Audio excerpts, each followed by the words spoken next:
Hi, Rob Stewart here with KMK Consulting. Today I am here with Greg Chu, Principal and Head of our Market Research Team. And Greg is going to be speaking about some of the differences between studies, particularly on the ATU versus a recall study. Greg, thanks for being here today. Yeah, great to have the opportunity to talk with you. Great, thanks.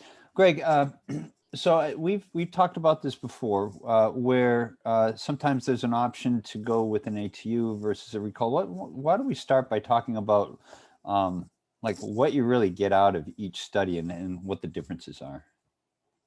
Sure, Rob. I think, in principle or from a theoretical point of view, message recall studies and ATUs are really meant to be very different things. So if you think about message recall, in most instances, we're talking about evaluation of a part of the tactical chain. In other words, are the messages that you have designed getting through to physicians via the sales rep? Is the sales rep performing the way that you would like them to, both in terms of what they're communicating, in terms of promotional messages, and also how they're interacting with the physicians? So it's very much a operationally focused type of element, whereas ATUs are really much more at a end result type of perspective. Namely, if all's going well, are you changing attitudes? Are you changing awareness? Are you changing actual behavior? So you can imagine this is kind of a longer term result of what the sales force might be doing that would be evaluated, say, in part in a message recall study. So they're meant to do two different things. That's interesting. That helps clarify, honestly, for me, because I thought they were a lot more overlapping. It sounds like they aren't. So it feels like the message recall is going to be much more tactical per se. Yeah, but let me go back because okay. I think what I premise is at a theoretical level, they are very different things. Okay. What's happened, I think, over a number of years, because budgets for market research have declined, people have felt more compelling need to be cost effective in what they're doing, along with the fact that sales forces have often contracted in size. And very often now we're talking about rare diseases that require smaller sales forces, smaller audiences. So a lot of the methodological approaches of large samples, statistically significant changes over time, wave over wave with these sorts of things, have become more problematic. So I think as people have looked at how do you optimize your launch monitoring or your marketplace performance, from the point of view of things like message recall and ATUs, the distinction between the two has often been blurred, either deliberately or just as a consequence of what is possible to do. And is there a preferred method that you see that's been demanded by the life sciences space, or is there a recommendation? What's the general attitude of one versus the other? Right. I don't know that there's a preferred one size fits all for everybody, but very often clients come to us, and this is not new. It's been going on for years and years, where they say, look, we need to cut our budget, or we're wondering if we can drive some efficiency by somehow maybe combining an ATU and a message recall study. Or maybe if they're just launching and they have limited resources or limited audiences, again, and sales forces, maybe they're saying, look, is there a smarter way to get the type of feedback that we need in the immediate post-launch period without rolling out kind of the standard total panoply of market research monitoring tools? Yeah. Because at the end of the day, it's really getting information from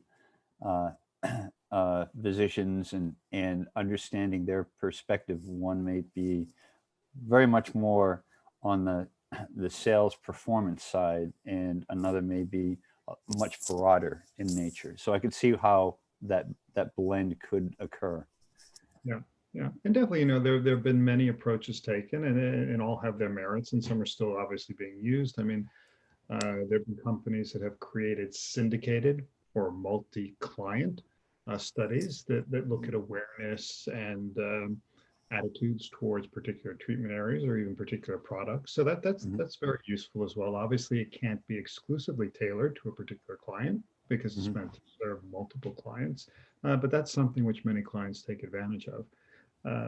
The other thing is just to create kind of hybrid approaches, as I kind of suggested, that may combine elements of message recall and ATU. Obviously, there's some trade-offs because there's a reason theoretically they're two different things. They're done in slightly different ways, but those trade-offs can often become desirable given the particular situation the clients are in. And actually, in fact, just thinking most recently with the experience with COVID, for example, that's actually spurred some innovation in how things are being done as well. Yeah, yeah. And when I hear your description of recall, to me that is something that could be looked at much more as an ongoing piece of activity, because you always want to know how your sales force is doing, right? Versus the ATU, it is a result, so it seems to be that's where you could have study after study that defines that particular purpose. So in that, it almost seems like there's like ATUs that are kind of built around the recall, as opposed to how should I say, in it, because they have the different objectives, they're not necessarily going to be in line asking the same. How would those then work, like from a practical standpoint? When you're going out and you're making scheduling and all that. That to me, that seems like it would be a bit challenging to have those two going on at the same time. Yeah, well, you've touched on the key element that drives issues of methodology in the two, and that's really one of timing. So if you want to evaluate what people recall, and this goes back ages to how it was done in the consumer area, this notion of day after recall. You might be exposed to an advertisement and advertisers want to know, like 24 hours later, did you recall seeing it? That kind of theoretical basis transferred over to pharma, where they kind of started saying, well, okay, the rep called on you yesterday. What do you recall the rep telling you? Okay, so that's one element, as I mentioned, in the tactical chain, is the operational approach of getting that message across actually working. Whether that message is internalized, believed, whether it falls on fertile ground that will drive the behaviors you ultimately want to drive, that's a separate question. That's where the ATU then comes in. Are you longer term, over multiple exposures to an advertisement or to a sales rep or to the whole multi-channel, fully coordinated promotional approach you're taking?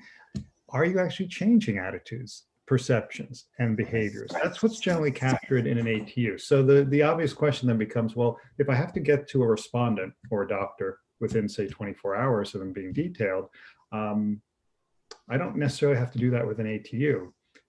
That time frame difference creates some tension in how you would combine the two together. Right. And then, so then on the recall side, that's going to tie quite a bit into a lot of the sales operations as well then. Certainly. I mean, the handoffs that have to happen between, say, sales operations and market research are critical, because the research organization needs to get hold of a list of physicians who have been detailed or called on in a certain time period in order to get to them relatively quickly.